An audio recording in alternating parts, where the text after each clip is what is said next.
క్రీస్తునందు ప్రియమైన సహోదరి సహోదరులకు యేసుక్రీస్తు నామములో శుభములు. దేవుని యొక్క మహిమ మీ మీద ప్రకాశించునుగాక. ఈరోజు దేవుడు మనకిచ్చిన మాట లేవీకాండము 21వ అధ్యాయము 5వ వచనం. వారు తమ తలలు బోడి చేసుకొనరాదు, గడ్డపు ప్రక్కలను క్షవరము చేసుకొనరాదు, కత్తితో దేహమును కోసుకొనరాదు. ఈ మాటలు మనం లేవీకాండంలో చూస్తున్నాం. ఈ 21వ అధ్యాయంలో మనం చూస్తే యాజకుల ఇంట్లో ఏదైనా మరణం జరిగినప్పుడు, యాజకుల ఇంట్లో ఎవరైనా ఒకవేళ తమకు తెలిసిన వారు ఎవరైనా చనిపోతే వాళ్ళు ఆ శవము వలన అపవిత్రులు కాకూడదు అని ఒక కట్టడను, లేవీయుల కోసం ఇచ్చిన కట్టడను ఇక్కడ తెలియజేస్తున్నమాట. వారు తమ తలలు బోడు చేసుకుని రాదు అంటే వారి తలలు ఏం చేసుకోకూడదంట, గుండు చేసుకోకూడదు అని ఇక్కడ తెలియజేస్తున్నమాట. ఎందుకంటే పాత ఆచారాల ప్రకారము వారు నివసిస్తున్న దేశ ప్రజల ప్రకారము అప్పుడు వాళ్ళు ఏం చేసేవారంటే బాధ అని తెలియజేయడానికి, మా ఇంట్లో చావు జరిగింది అని తెలియజేయడానికి తలను బోడు చేసుకునేవారన్నమాట.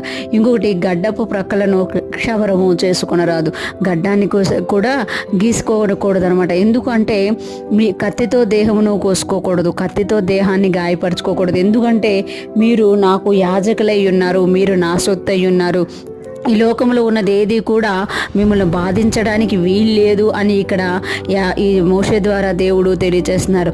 ఆ దినమున ఇశ్రాయేలీలకి యాజకులుగా ఉన్నవారనే కాదు, ఈ రోజుల్లో యాజకులుగా మనం పిలువబడ్డాం. చీకటిలో నుండి మనల్ని పిలిచిన దేవుడు మనల్ని రాజులైన యాజక సమూహముగా చేసినట్టుగా మనము చూడగలం. ఎప్పుడైతే మనం రాజులైన యాజక సమూహంగా ఉన్నామో మనము కూడా ఈ లోక సంబంధమైన వాటిని చేయకూడదు అని దేవుడు మనకి తెలియజేస్తున్నారు. మనం చేసే ప్రతిదీ కూడా వాక్యానికి దగ్గరగా ఉందా లేదా అనేది మనం చూసుకోవాలి. వాక్యానుసారంగా లేకపోయినా, పరిశుద్ధాత్ముడు మనల్ని ప్రేరేపించకపోయినా అదంతా కూడా వ్యర్థమైపోతుంది అని ఇక్కడ మనకి తెలియజేయబడింది. యాజకుడు అని అంటే యజమాని అని తెలియజేయబడింది. ఈరోజు దేవుడు మనల్ని చీకట్లో నుండి పిలిచి చిన్నవారిగా చేయలేదు, మనల్ని యజమానులుగా చేశాడు, అధికారులుగా చేసిండమాట. కనుక మనము ఈ లోకములో గొప్పగా జీవించాలి అని దేవుడు కోరుకుంటున్నారు. ఈరోజు ఫ్రెష్ మన వింటున్న ప్రతి ఒక్కరూ జ్ఞాపకం చేసుకోవాలి. దేవుడు మనల్ని ఎలా చూస్తున్నారో అలా జీవించడానికి మనం ఇష్టపడినప్పుడు దేవునికి మహిమ వస్తుంది. మనకిష్టమైనట్టుగా మనం జీవిస్తే, ఈ లోకంలో ఉన్న వాటి ప్రకారం మనం జీవిస్తే దేవునికి ఆయాసకరంగా మారిపోతాము అని దేవుడు తెలియజేస్తామట. మనము చేసిన ప్రతిదీ కూడా దేవుని దృష్టికి అనుకూలంగా ఉందా లేదా అని చెక్ చేసుకోవాలి. పరిశుద్ధాత్మను అడగాలి.